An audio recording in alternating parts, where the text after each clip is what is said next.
The third thing I just want to say that won't change as change comes is this, that we need to grow inwardly strong for Christ as well.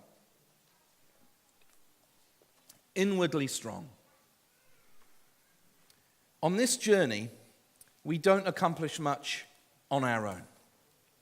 And I believe as a church that we are to grow bigger so that we can have a bigger mission. If what the Lord promises this church in the past and what he tells us to do in the future can be accomplished by the few hundred people that are in this room, our vision and our mission are far too small. There has to be more than a grain of impossibility in what God tells us to do for him to get the glory. I dream big dreams. I can't help it. I'm wired that way as well. I will drive past places and say to my wife, I've been doing this since we met 25 years ago. I will drive past somewhere and I'll say, that'll make a good church. Why doesn't someone build a church there? Why isn't someone serving in that community? We went to Vancouver a few years ago, which was great, loved it, for a wedding.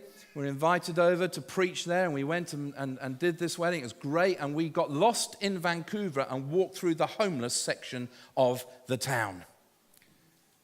Where all the, you see them on TV, don't you? Those alleyways, all the oil drums and everything else. And there's all these addicts and that sitting around. There we are with all our bags with tourist written on them, where we've just been shopping and all these kind of things. And we walked through the town. And at the end of the road, there was an old gospel mission hall builded up. And I said, why isn't so? Because I'm the sort of person, I'll look at that and say, Barbie, let's move to Vancouver. Let's go open the soup kitchen. Let's go and do something. I have 57 great ideas a day. I'm like a can of baked beans. It's like a Heinz variety. There's just so many ideas. But I've learned over the years only to pick up the ones that are actually God. It's taken me a long time to discover that. And we pick up the ideas that are God.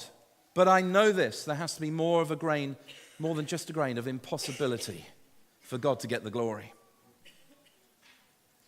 Without harking on about our past and what we've done, but it's just in my mind now. Well, our last church, we built a £3 million church centre. When we demolished our building, we had 40 people. That's crazy. You don't do that. You don't do that. That's mad. I would look at that from the outside and say, you're nuts. But God has said, and so it happened. There has to be more than a grain of impossibility. How do we grow inwardly strong as a church? Well, from Ephesians 4 and verse 15, we read that we're to speak the truth in love to each other. Now, this is the most overused scripture when someone's angry with you. You ever notice that? Someone comes along, I've been dying to get this off my chest. You annoyed me last week in church. And I've thought about it all week. And God agrees with me. And I'm going to come and I'm going to speak the truth in love. And you're there minding your own business, and you hear the air raid sirens, like in the war years. You hear the drone. You look on the horizon. You see sister or brother so-and-so coming over like a Hercules bomber. You know they're on their way, and they come and they let you have everything that they have in their heart, but they do it in love. Can we not super spiritualize our angst? Can we actually say to somebody, because it's more loving to actually say, I'm really annoyed with you and I just want to share why I'm annoyed, because that's more acceptable. I have come to discover that over the 31 years I've been saved, people don't like hearing the truth spoken about them in love. Particularly when we think that the person speaking into our life does not have our best interests at heart. And that's the key. If we speak the truth in love, it's because we have the best interests of our brother or sister at heart. That doesn't mean to say that we condemn them and look at them and say, well, you're still struggling with that sin. You've been a Christian now 6 months. You should have dealt with that by now. Some things God delivers us from the moment we're saved, and some things we have to walk through a process of sanctification. And each of us will have struggles that are different to everyone else. Now, as you can tell, I am a bodybuilder.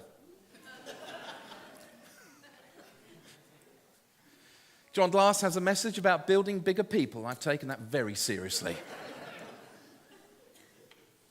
We will all have different things. I have a group of 5 men that I trust implicitly. Occasionally people join the group, occasionally people leave the group. I was thinking about them this morning. 3 of them sent me messages this morning before I came to church. Hope it goes well. Hope the river flows. Hope stuff happens. Hope you love it there. Hope they like you. All that kind of thing. 2 out of 3 isn't bad. And they sent me messages. Well, let me tell you about these men. I've given them permission to say anything they want into my life. Not just because of who they are, but I know that their heart is to see God's plan in my life come about. And so sometimes they've said hard things to me. Sometimes they've said loving things to me. They're dotted around the country. And when I was asked by Dave Campbell, and Barbie was asked to come and join you here in this fellowship and just walk through this adventure called Grace together, I couldn't tell anyone in Elim, because that's not the way it's done. So I went to a friend of mine who's quite close to me. He's an Assemblies of God minister, but he's in a Brethren church. How that works, I don't know. Great man of God. And he celebrated, and he said, oh, this is great, this is wonderful. And I was, yeah, but Mike, his name's Mike. I said, Mike, I wouldn't call him Norman because his name's Mike. I said, but Mike. And he said, Keith, the only issue you have to decide is 2 things. 1, don't change, because who you are is who you are. Secondly, the only question you have to ask is your character ready for it? Because your giftings are. And that was great advice. Because then I didn't go on a journey of going, oh, woe is me. I went on a journey getting my heart cleaned again. I went on a journey turning around to God and saying, Lord, just make sure that if there's any wicked way in me, that I'm pulled to a rock that's higher than I am. And we need people like that in our life. And hopefully in this room this morning, you've each got people like that. You've each got people like that.